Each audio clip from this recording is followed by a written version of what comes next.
हाय बच्चों, थर्मोडायनेमिक्स के एक बहुत अच्छे टॉपिक के साथ मैं फिर से आपके लिए वीडियो बना रहा हूँ। टॉपिक का नाम है क्लैपेरॉन इक्वेशन। इसको डेराइव करने के लिए हम जहाँ से शुरू करते हैं वो ये वाली इक्वेशन है। इसकी वीडियो मैं आपसे पहले बना चुका था। ठीक इसी से पहले एक वीडियो बनी हुई है, उसको आप लोग देख लेना। मैंने उसका टाइटल भी यही डाला हुआ है।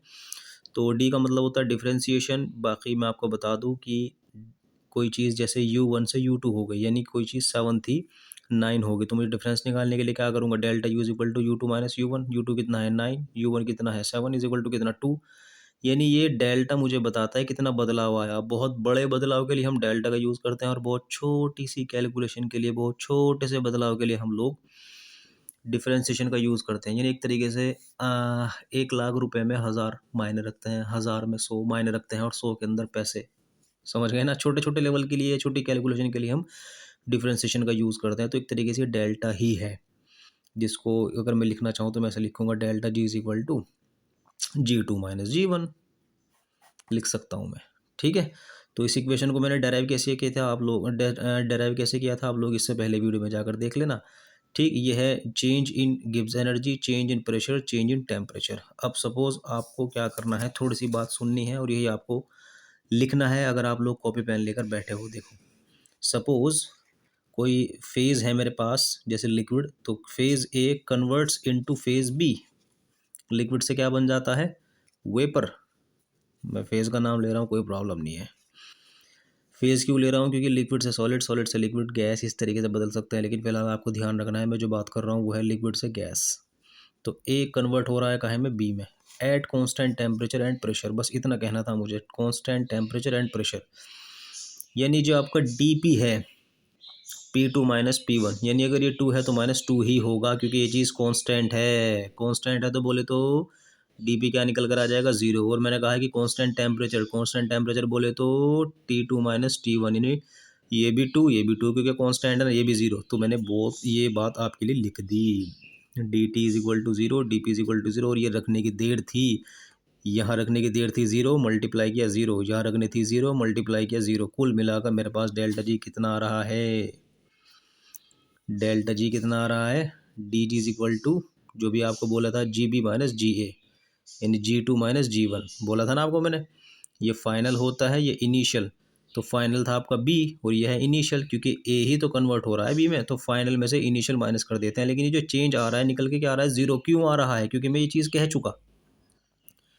ये चीज़ जब मैं यहाँ रखूँगा तो ये 0 आ जाएगा, D G is equal to क्या आ जाएगा, 0 आ जाएगा। और D G is equal to क्या होता है, जी बी माइनस जी ए, तो ये भी तो 0 आएगा। कुल मिलाकर मैं जी ए को इधर ले जाऊँ क्या, तो G B is equal to G A आ गया।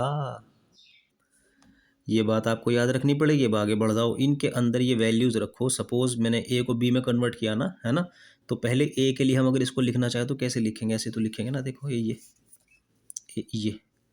ए ए ए। ठीक, ये चेंज हो रहा है प्रेशर, और ये टेम्परेचर भी क्या हो रहा है, चेंज हो रहा है। फिलहाल ए फेज़ को बी में कन्वर्ट करना है मुझे, तो जो ए फेज़ का पोर्शन है वो ये लिख दिया मैंने, और बी फेज़ का क्या लिखूंगा, ये लिखूंगा। ठीक, अब आप लोग क्या करोगे, इसके अंदर इक्वेशन 2 से 1 को माइनस कर दो। तो 2 में से जब माइनस कर दोगे, ऐसे नहीं आने का आपके पास निकल कर, अगर आपकी मैथ कमज़ोर नहीं है तो। D G B minus D G A, है ना, तो जी बी की वैल्यू ये रखी हुई है। ठीक, इसमें से क्या चीज़ माइनस करोगे, ए वाला। भाई इसमें से ये चीज़ें तो माइनस करोगे, कर तो दिया। इसमें से ये चीज़ माइनस करोगे, कर तो दिया। Minus S B D T, समझ गए होंगे, माइनस इंटू माइनस प्लस हो जाता है, क्योंकि मुझे इसमें से ये चीज़ माइनस करनी है। तो मैं इससे पहले माइनस नहीं लिखूंगा, और माइनस की मल्टीप्लाई अंदर हो जाएगी, ये प्लस नहीं हो जाने का। तो ये क्या हो जाएगा, S A D T. Clear, इसमें से ये चीज़ माइनस की ये रखी हुई है, इसमें से ये चीज़ माइनस करूंगा तो ये तो माइनस की रहेगी, लेकिन इससे माइनस करते टाइम तो माइनस माइन टू माइनस क्या हो जाएगा, प्लस हो जाएगा। ठीक, अब आप लोग आगे बढ़ो, देखो ये एज इट इज़ रख दूंगा। इन दोनों में से कुछ कॉमन आ रहा है, डी बी कॉमन नहीं आ रहा, कॉमन तो ले लिया। अब बचता क्या है, V B minus V A minus D T, common नहीं आ रहा है, बचता क्या है, S B minus S A. Clear, अब आप लोगों को अभी आपको थोड़ी देर पहले क्या बताया था मैंने, इसको सेम लेकर चलो। इनमें क्या करोगे, V B minus V A, delta V लिख दूँ, S B minus S A, delta S लिख दूँ, इज इक्वल टू क्या है, 0। क्यों, क्योंकि अभी आपको थोड़ी देर पहले मैंने बताया था ना मैंने, तो ये क्या है, D B minus D G is equal to delta V D P minus delta S D T is equal to zero, क्योंकि ये जीरो आ रहा था, रख तो दिया। यहाँ आपको बता भी दे कि D G is equal to क्या होता है, जीरो। तो ये मेरे पास पूरा का पूरा क्या निकल कर आया है, जीरो। इस पूरे को उठाकर साइड ले जाऊं, क्या कर दूं, ये देखो हो गया। अब आप लोग क्या करोगे, और आगे बढ़ो और आगे बढ़ो, बढ़ते चले जाओ। जो मैं कर रहा हूँ ना वो लिखते चले जाना, आपके नोट्स अभी तैयार करा दूंगा इसी इक्वेशन के। ठीक है, अब आगे बढ़ो, देखो ये मैंने सही किया क्या, D P as it is रखूंगा, डी टी नीचे ले आऊँगा, डेल्टा एस जो का तू रखूंगा, डेल्टा वी इसके नीचे ले आऊँगा। ठीक, अब आप लोगों को एक फॉर्मूला पता होना चाहिए जो शायद ना पता होगा, क्योंकि अगर आपने थर्मोडायनेमिक्स पार्ट फर्स्ट देख लिया होगा तो आप लोग ज़रूर याद रखेंगे। नहीं याद है तो आपको पता होना चाहिए, delta S is equal to ये होता है, ये डेल्टा एच अपॉन टी, ये फॉर्मूला है एक इसका एंट्रोपी का, change in entropy is equal to delta H upon T, ये आपको याद होना चाहिए। इस डेल्टा एच की वैल्यू को आपको यहाँ रखना है, रख तो दूँ, ये डेल्टा एच अपॉन टी, ये पूरा का पूरा क्या है, ये ऐसा है, आपका समझ में आया। और पहले क्या रखा हुआ है, डेल्टा वी। ठीक, इसी को तो बोलते हैं क्लैपेरॉन इक्वेशन, फिनिश। यहाँ तक आपको डेराइव करके लिख देना कि the above equation is known as Clapeyron equation. बोलो क्लियर हुई है ना बात, ठीक।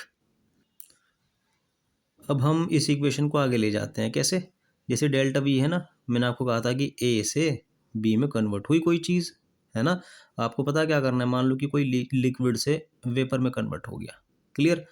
तो जाहिर सी बात है, जैसे बी माइनस ए कर रहे थे तो वी माइनस एल नहीं करूँगा मैं, क्यों, वी निकालना ना आपको डेल्टा वी। तो वेपर की वेपर का जो वॉल्यूम है माइनस लिक्विड का जो वॉल्यूम है, क्यों, क्योंकि वॉल्यूम तो वेपर का ही ज़्यादा होता है और आपका कन्वर्ट भी तो लिक्विड वेपर में हो रहा है ना। तो आप क्या करोगे, डेल्टा वी की जगह क्या कर सकते हो, देखो मैंने बोल दिया, सपोज आपका जो ये मैंने मतलब शॉर्ट फॉर्म में लगा दिया, आप लोग लिखना कि suppose a liquid state converts into vapour. असल में टाइम नहीं है ना मेरे पास, तो मैं जो बोल रहा हूँ वो लिख लेना। तो अगर आपने इतनी बात लिख दी हो तो फिर नीचे लिखना है delta V is equal to vapour, volume of vapour minus volume of liquid, clear. इसकी जगह आपको ये कर देना, टी वी, समझ गए, वी किसका, वेपर का, वी समझ गए लिक्विड का। ये भी इक्वेशन है, कब, ये क्लैपेरॉन इक्वेशन है जब मैं लिक्विड को वेपर में कन्वर्ट कर रहा हूँ। बोलो बात समझ में आई या नहीं, यहाँ तक आपका बेहतरीन फंडा हो जाना चाहिए। अच्छा, जैसे कि अगर मैं ये मान लूँ कि जो वेपर है उसका वॉल्यूम बहुत ज़्यादा है और लिक्विड का वॉल्यूम बहुत कम है, वैसे ही कम होता है क्योंकि वो फैलता तो है ही नहीं, फैलता तो वेपर है, वही तो स्प्रेड होता है। तो अगर मैं कंडीशन लगा दूँ ये वाली कि वॉल्यूम किसका, वेपर का बहुत ज़्यादा है लिक्विड की कंपैरिजन में, तो मैं इसको नेगलेक्ट कर सकता हूँ। और अगर मैं कर दूँ तो मेरे पास इक्वेशन फिर क्या निकल कर आएगी, इसको नेगलेक्ट करने के बाद ये नहीं बन जाएगी, D P upon D T delta H T T, इसकी जगह मैं क्या कर दूंगा, वॉल्यूम ऑफ वेपर वी लिख दूंगा, क्योंकि ये तो बहुत ज़्यादा कम मान लिया मैंने इसको। ये बात कह के, ये बात कह के अगली लाइन से आपको, नेक्स्ट लाइन से ये, इसके बाद ये कहना है, इसके बाद ये लिखना है, अगर आप लोग कॉपी पेन लेकर बैठे हो तो। ठीक, तो अब हम और आगे बढ़ते हैं, यहाँ मैं कंडीशन लगा रहा हूँ, if vapour behave, if vapour behaves like an ideal gas, अगर वो जो वेपर है आइडियल गैस की तरह बिहेव करती है, तो आप सबको मालूम है P V is equal to R T. यहाँ क्या कर दूंगा मैं, है ना, क्योंकि आइडियल गैस इक्वेशन में मैं जो वॉल्यूम यूज़ कर रहा हूँ वो वेपर का है, और अगर वेपर आइडियल गैस की तरह बिहेव करती है तो पी वी, समझ गए, आर टी। ऐसे कर दूँ, आर टी अपॉन पी, इस पी वी, देखो ये कर रखा मैंने, ये रहा, ठीक है। इस वी की वैल्यू यानी वेपर की जो वॉल्यूम है उसकी वैल्यू आपको यहाँ रखनी है। तो जब यहाँ रख दोगे तो ये तो नीचे आ जाएगा, आर टी जो नीचे पी आएगा उसको ऊपर मल्टीप्लाई करने चला जाएगा, ऐसा आएगा आपके पास। तो डी पी इस डेल्टा एच के साथ मल्टीप्लाई को करने के लिए आ गया, पी आ गया, क्यों, क्योंकि मैं इसके जगह क्या रखने जा रहा हूँ, आर टी अपॉन पी। तो जब यहाँ आर टी अपॉन पी रखोगे पी ऊपर चला जाएगा, आर टी नीचे आ जाएगा। बोलो बात समझ में नहीं, इस टी की टी से मल्टीप्लाई हो जाएगी, क्या निकल कर आएगा आपके पास, ये नहीं आ जाएगा, D P D T, delta H P P P P P R T square, clear. अब एक काम कर लो, इस डी टी को उधर लेकर चले जाओ, पी को उधर लेकर आ जाओ, D P upon P is equal to delta H, समझ गए, ये क्या है, एंथैल्पी, क्लियर। और इसके बाद यहाँ क्या करोगे आप, R T square D T, clear. अब आप लोगों को चाहो तो इसको या फिर आगे इसको सॉल्व करते चले जाओ, इसका इंटीग्रेशन लो दोनों साइड में, ये भी इंटीग्रेशन लिमिट लगा दी P2 से, वो P1 से P2, यहाँ भी इंटीग्रेशन T1 से T2। याद रखना इंटीग्रेशन के लिए जो जो बच्चे मैथ जानते होंगे, DP, जैसे हम इसका इंटीग्रेशन करते हैं ना, इसका ये dx, तो अंदर क्या रखा होता है, कोई x वाली चीज़ रखी होती है ना, x की पावर 9 हो, या मतलब x बीच में होना चाहिए। और अगर मैं यहाँ dy ले रहा हूँ तो यहाँ y होना चाहिए, तभी तो है। तो यहाँ मेरे पास dp लिखा हुआ है, इसलिए मैं प्रेशर का, यहाँ dt लिखा हुआ है टेम्परेचर का, इंटीग्रेशन कर सकता हूँ। ठीक, तो ये आप लोगों को मालूम नहीं है तो आप लोग इसको रट लो, क्योंकि ये मैथमेटिक्स वाले ही जानते हैं। इसमें मुझे बहुत टाइम लग जाएगा, क्योंकि मैं इतना लंबा डेरिवेशन नहीं कर सकता। P2/PT ये इसमें log में आ जाता है, देखो ऐसे, ये log P2/P1 ये वाला, इसी तरीके से इसका नहीं आने का, है ना। लेकिन यहाँ बीच में क्या रखा हुआ है, जैसे dt है ना अकेला, नीचे क्या रखा हुआ है T², यहाँ था dp, नीचे सिर्फ क्या था p। तो जब आप लोग इसको देखोगे तो ये चीज़ कांस्टेंट है, इसे बाहर निकाल दो, निकाल तो दिया। आप सिर्फ इंटीग्रेशन करोगे 1/T² का, ठीक, लिमिट लेके T2/T1, ये ज़रूरी है, ये मतलब मैथमेटिक्स है। तो इसका जब इंटीग्रेशन हो, इसका किसका, इसका ये T1 T2, तो 1/T², यहाँ क्या हो जाएगा dt, ये वाला ही तो है। तो इसका इंटीग्रेशन जब निकल कर आता है तो हम उसको आगे जब सॉल्व करते हैं तो ये आता है ये, ठीक है। यानी एक तरीके से क्या बताऊँ, ये है 1/T1 माइनस 1/T2, ये निकल कर आता है। जब आप इसको पूरी तरीके से सॉल्व करोगे ना, लंबा टाइम लगेगा, ये आ जाएगा T2 minus T1, T1 T2, ये तो करोगे, इसकी क्रॉस मल्टीप्लाई करोगे, ऐसे करोगे, ऐसे करोगे। इतना टाइम नहीं था, मैंने शॉर्ट फॉर्म लगाई हुई है, यहाँ तक आ गए। उसके बाद आप लोग क्या करोगे, लोग ई के बेस में 10 ले लीजिए, ये भी एक मैथ का तरीका है, आपको यहाँ बता दूँ धीरे धीरे। लोग 10, इसकी वैल्यू तो होती है 1, और लोग बेस में अगर 10 लिया जा रहा, फिर 2.3030 मल्टीप्लाई करनी पड़ती है। तो मैं लोग ई के जगह हटा कर मैं ले रहा हूँ लोग 10, और जब लोग 10 लूँगा तो 2.3030 से मल्टीप्लाई करूँगा, मुझको नीचे मल्टीप्लाई करने के लिए आ जाएगा।